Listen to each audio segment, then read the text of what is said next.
मुझे मुझे ले लिया होता माँ के सामने बेटे को, ये ठीक नहीं है। पूरी जिंदगी ये अफसोस करके रोती रहती है। और भैया जिसके सामने 5-5 लाश पड़ी हो, कितना दुख हुआ होगा। भगवान धीरज बंधा रहे हैं, ताम सांत्वना किरीट माली, धीरज रखो। द्रौपदी रो कर कह रही है कैसे धीरज रखूं, दिख नहीं रहा के सब 5-5 लाश पड़ी है, एक माँ कैसे धीरज रख ले। और हाँ मैं जानती हूँ, मैं छत्राणी हूँ केशव, मैं जानती हूँ इस महाभारत के युद्ध में न जाने कितने बच्चे मारे गए, न जाने कितने मासूम निर्दोष मारे गए।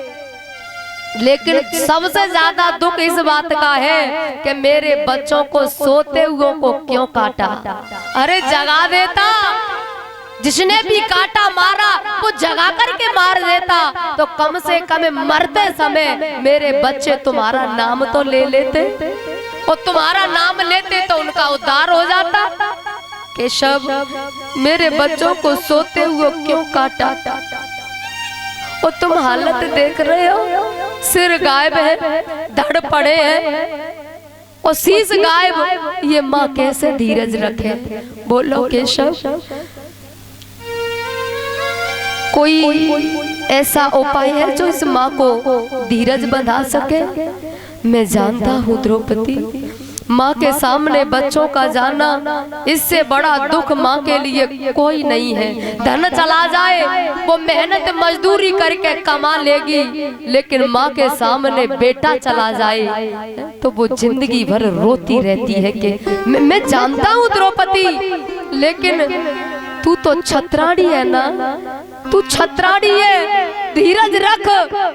और हाँ ढूंढेंगे हम उस हत्यारे को, अर्जुन की आंखें लाल है, छोड़ूंगा नहीं मैं। और द्रौपदी मेरा नाम अर्जुन नहीं, शाम तक उस हत्यारे को मैं सामने खड़ा कर दूंगा। भगवान को सारथी बना के अर्जुन चले, पता चल गया अश्वत्थामा ने मारा है। अश्वत्थामा को पकड़ने गए हैं, युद्ध भी हुआ, बाद में पकड़ लिया और घसीट कर ला करके द्रौपदी के सामने खड़ा कर दिया और कहा बोल द्रौपदी, बोल क्या सजा दूं इसे, तू कहे इसके शरीर के टुकड़े टुकड़े कर दूं, बोल। द्रौपदी ने देखा अश्वत्थामा खड़ा है, नजर नीचे, गर्दन नीचे, जैसे बलि चढ़ाने के लिए कोई बकरा खड़ा हो। तो द्रौपदी ने कहा स्वामी मुच्यताम मुच्यतामेष ब्राह्मणो निरंतराम गुरु, मुच्यताम मुच्यतामेष ब्राह्मणो निरंतराम गुरु। छोड़ दो छोड़ दो छोड़ दो, क्योंकि ये ब्राह्मण है, तुमने मार दिया तो ब्रह्म हत्या लग जाएगी। मैं जानती हूँ, मैं नहीं चाहती कि तुम्हें ब्रह्म हत्या लगे, और तुम्हारा गुरु पुत्र है। अरे गुरु को तो मार दिया द्रोणाचार्य को, लेकिन माँ का इकलौता बेटा है ये, मैं जानती हूँ। अरे मेरे 5 बेटे मारे गए, लेकिन मेरे 5 पति तो जिंदा हैं, लेकिन इसकी माँ का कौन है, इसकी माँ का कौन है, ये इकलौता सहारा, इसे तुम मार दोगे तो बोलो वो माँ कैसे जिएगी। अरे मेरे पास तो तुम 5 है ना, लेकिन इसकी माँ के पास कौन रहेगा बताओ, बोलो। मैं जानती हूँ। और एक बात बताओ, इसके मारने से क्या मेरे 5 बच्चे जिंदा हो सकते हैं? बोले ये नहीं हो सकता। तो स्वामी मेरी हाथ जोड़ के प्रार्थना है, इसे छोड़ दो। धर्मराज ने द्रौपदी की बातों में सत्य देखा, बोले द्रौपदी सत्य कह रही है। धर्मराज ने कह दिया छोड़ दो। नकुल सहदेव ने कहा नहीं नहीं, ऐसे हत्यारे को छोड़ना नहीं चाहिए, मार देना चाहिए। अब कछु लोग कह रहे हैं मार दो और कछु लोग कह रहे हैं छोड़ दो। धर्म संकट में अर्जुन पड़ गया। और जब जीव धर्म संकट में पड़ता है ना, तो भैया आवश्यकता होती है सदगुरु की, और सदगुरु वहां मौजूद है। कृष्णम वंदे जगत गुरु। अर्जुन ने भगवान के चरणों में प्रणाम किया और कहा, अब मुझे इस धर्म संकट से बाहर निकालो। क्या करूं मैं, मार दूं कि छोड़ दूं? भगवान ने कहा, अर्जुन ब्राह्मण है, यदि मार दिया तो तुम्हें ब्रह्म हत्या लग जाएगी, मारना नहीं चाहिए। और हाँ अर्जुन, बाल हत्यारा है, आताताई है, ऐसे हत्यारे को छोड़ना नहीं चाहिए, मार देना चाहिए। अर्जुन ने कहा, ये क्या फैसला हुआ? अरे आधा पागल तो मैं पहले था और आधा पागल तुम बना दोगे। अरे मुझे एक फैसला दो, मार दूं कि छोड़ दूं? मार दिया जाए या छोड़ दिया जाए, बोल तेरे साथ क्या किया जाए, एक फैसला करो। तब भगवान ने कहा, अर्जुन एक बात बताओ, किसी व्यक्ति की समाज में बड़ी पहचान है और बड़ी इज्जत है, और पूरे क्षेत्र में ही नहीं जिले में इज्जत है, और ऐसे व्यक्ति की बेइज्जती हो जाए, मरने से कम है का? मतलब ऐसा करो, जन्म से अश्वत्थामा को एक मणि प्राप्त है जो कि इसके सिर में है, उस मणि को निकाल लो, बेइज्जती करके बाहर कर दो, अपने आप मर जाएगा। सिर से मणि को निकाल लिया गया। अच्छा, अश्वत्थामा को एक मणि प्राप्त थी जो सिर में थी। वो उस मणि की ऐसी शक्ति थी कि कभी वो बीमार नहीं पड़ा आज तक, हमेशा निरोगी रहता। अब ठाकुर जी की कृपा उससे वो प्राप्त थी। अच्छा, जब इसका जन्म हुआ था तो जन्म लेते समय इसके मुख से अश्व की यानी घोड़े जैसी ध्वनि निकली थी, इसलिए इसका नाम अश्वत्थामा रख दिया था। मणि प्राप्त थी बचपन से, उस मणि को निकाल लिया गया, बेइज्जती करके बाहर कर दिया।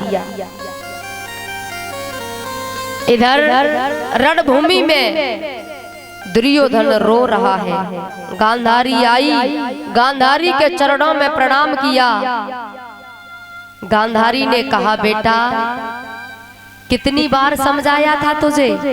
अरे भगवान खुद शांति दूत बन के आए थे, लेकिन तेने एक बात नहीं मानी तेने। अब देख ये हालत। माँ तुम ठीक कह रही हो, मेरा धर्म तो ये था कि मैं भैया के बीच में बंटवारा करके बराबर का हिस्सा करके प्रेम से रहता। द्रौपदी जैसे ये शब्द सुने तो गांधारी को एकदम अचम्मा हो गया। मेरा बेटा दुर्योधन आज ऐसे शब्द बोल रहा है? हाँ माँ सत्य है ये, मेरा धर्म कर्म ये था कि बंटवारा करके प्रेम से रहता, और धर्मराज तो धर्म के अवतार जो मेरे बड़े भैया, लेकिन मेरी बुद्धि इतनी खराब हो गई थी, मैंने अपने वंश का अपने आप विनाश कर लिया। मेरी वजह से न जाने कितने निर्दोष मारे गए। गांधारी को बड़ा अचम्मा हुआ। आज धर्म की बात कर रहा है। आज ए धर्मात्मा अब धर्म की बात तो याद आई है। बेटा मौत के मुंह में जा रहा है और माँ धर्म का उपदेश कर रही है, और क्या कह रही है धर्मात्मा?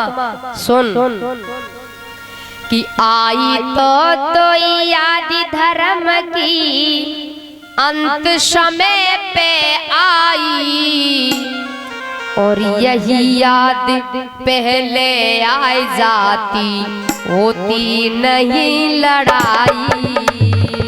यही याद पहले आए जाती होती नहीं लड़ाई।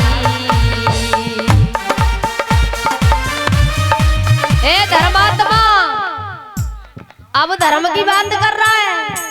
अब पछताने से हो तक या जब चिड़िया चुग गई खेत अब का फायदा। ए धर्मात्मा अब धर्म की बात तो याद आई। सुन तेरा धर्म उस समय कहाँ चला गया था? कब? उस दिन धर्म को भूल गया जब कपट का जुआ रचाया।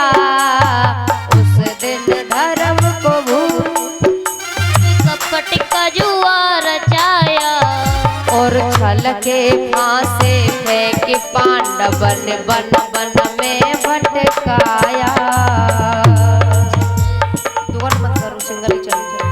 छल के फांसे फेंक पांडवन बन बन में भटकाया। छल के फांसे फेंक पांडवन बन बन में भटकाया। हे धर्मात्मा छल से कपट से धोखे से तेने भैया के संग अन्याय किया। अरे छल से कपट से तूने क्या नहीं किया? उनका महल छीन लिया। अरे धर्मात्मा कहाँ चला गया था तेरा धर्म और तू आज धर्म की बात कर रहा है? उन्होंने तो मेहनत से अपना महल बनवाया था और तूने छल कपट से सब कुछ छीन लिया था। ए धर्मात्मा भैया भैया का हिस्सा बराबर होता है। तेरा धर्म कहाँ चला गया था? आज धर्म की बात कर रहा है तू? ए धर्मात्मा सुन तेरा धर्म उस समय कहाँ चला गया था? कब? और एक बात तुझे याद है? बड़ी महफिल में बड़ी सभा में हजारों की संख्या में एक अबला नारी बेचारी एक अबला नारी अपनी इज्जत की अपनी लाज की भीख मांग रही थी कि कोई तो मुझे बचाओ, कोई तो मेरी इज्जत को मेरी लाज बचाओ।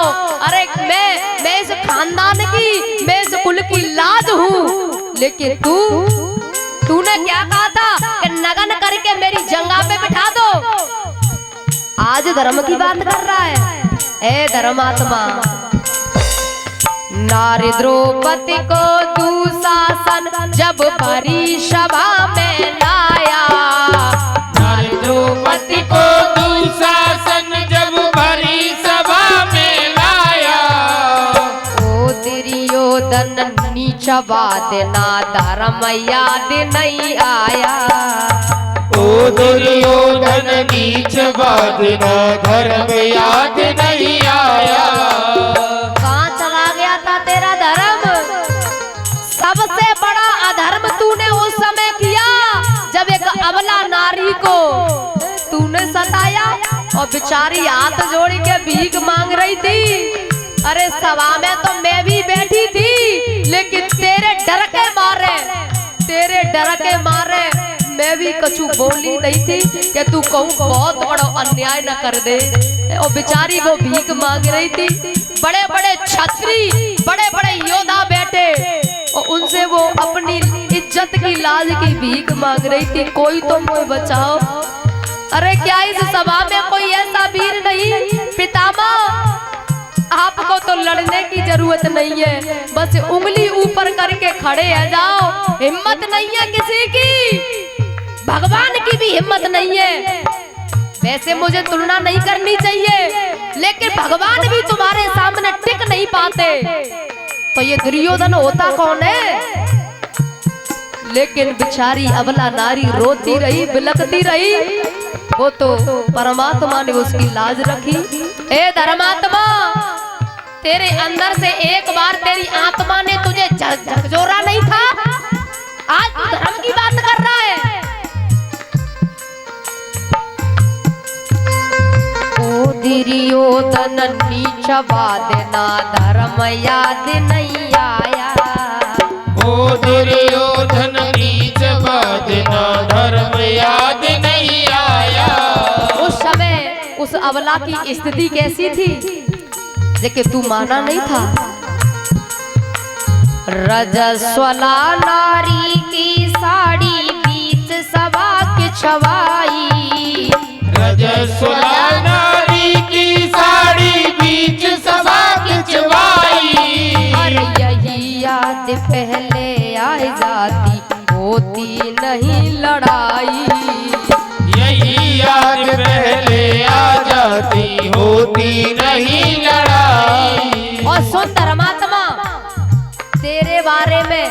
भारत का दुनिया का बच्चा बच्चा जानता है कि तू कैसो है।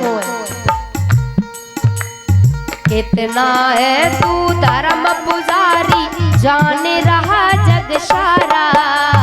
कितना है तू धर्म पुजारी जाने रहा जग सारा। अरे मौत सामने आई गई अब धर्म का लेत सहारा। मौत सामने आए गई अब धर्म का लेत सहारा। मौत सामने आई गई अब धर्म का लेत सहारा। और मौत सामने आए गई अब धर्म का लेत सहारा। मौत सामने आई गई अब धर्म का लेत सहारा। जब मौत सामने आई तो धर्म का सहारा ले रहा है। तेरे बारे में हर कोई जानता है और दुर्योधन का भी प्राणांत हो जाता है, मर जाता है। बोली वृंदावन बिहारी लाल की जय हो।